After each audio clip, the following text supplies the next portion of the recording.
Assalamualaikum warahmatullahi wabarakatuh. Saya Diah Nabilatur Rahma ingin menjelaskan tentang pengertian kewirausahaan Islam. Kewirausahaan terdiri dari dua kata, yaitu wira dan usaha. Wira berarti mandiri, sedangkan usaha berarti memperoleh manfaat atas sebuah tujuan.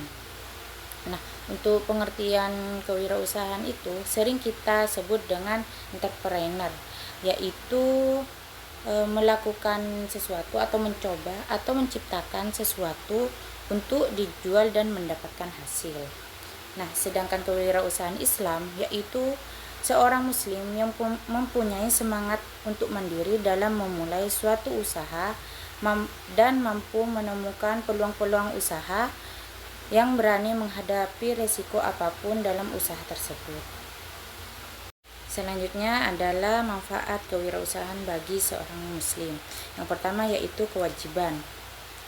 Berwirausaha merupakan bagian dari kewajiban yang diperintahkan Allah Subhanahu wa taala, di mana Islam menciptakan hubungan langsung antara bekerja dan mewujudkan ketaatan kepada Allah. Yang kedua adalah menentukan martabat seseorang.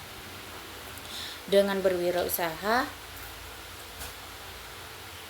martabat setiap orang dapat diraih apabila memperoleh penghasilan secara halal, setidaknya dapat memenuhi kebutuhannya sendiri. Yang ketiga yaitu sumber penghasilan. Berwirausaha yang halal merupakan sumber penghasilan yang baik. Sebaliknya, bisnis yang haram adalah sumber kehidupan yang buruk. Yang keempat adalah melayani kebutuhan sehari-hari masyarakat.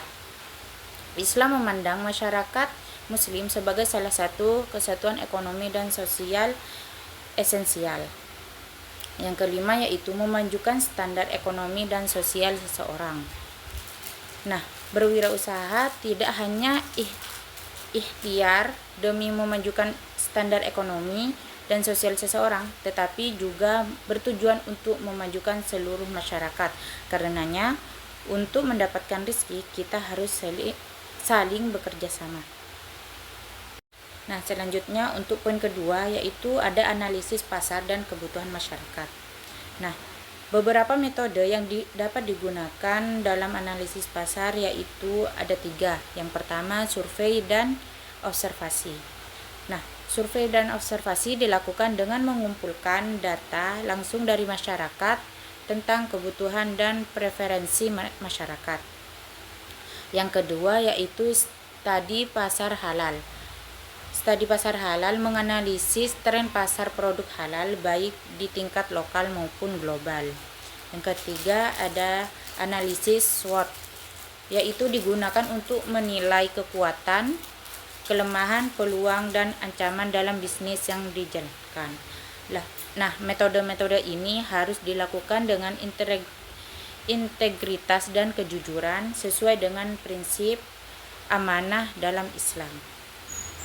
Nah, menurut Profesor Adiwarman Azwar Karim, analisis pasar dalam kewirausahaan Islam harus dilakukan dengan mempertimbangkan prinsip syariah seperti larangan riba, gharar, dan maisir. Selain itu, analisis pasar juga harus mempertimbangkan aspek keadilan dan kesejahteraan masyarakat. Baik, di sini saya akan melanjutkan materi yang terakhir yaitu mengenai identifikasi peluang kewirausahaan Islam. Istilah kewirausahaan merupakan pedoman dari kata entrepreneurship yang memiliki arti menjalankan, melakukan, atau berusaha.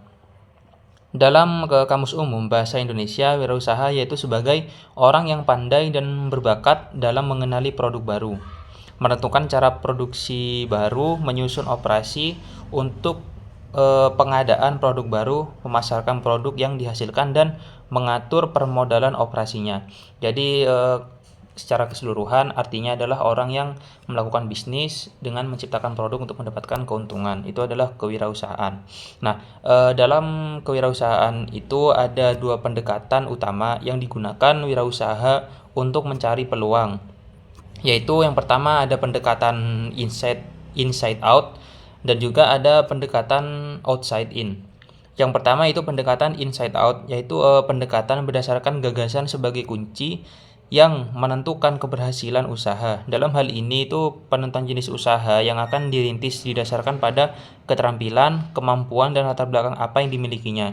Jadi pendekatan inside out ini dipengaruhi oleh faktor internal dari si pengusaha itu sendiri, baik dari segi kemampuan, bakat, ataupun yang lainnya.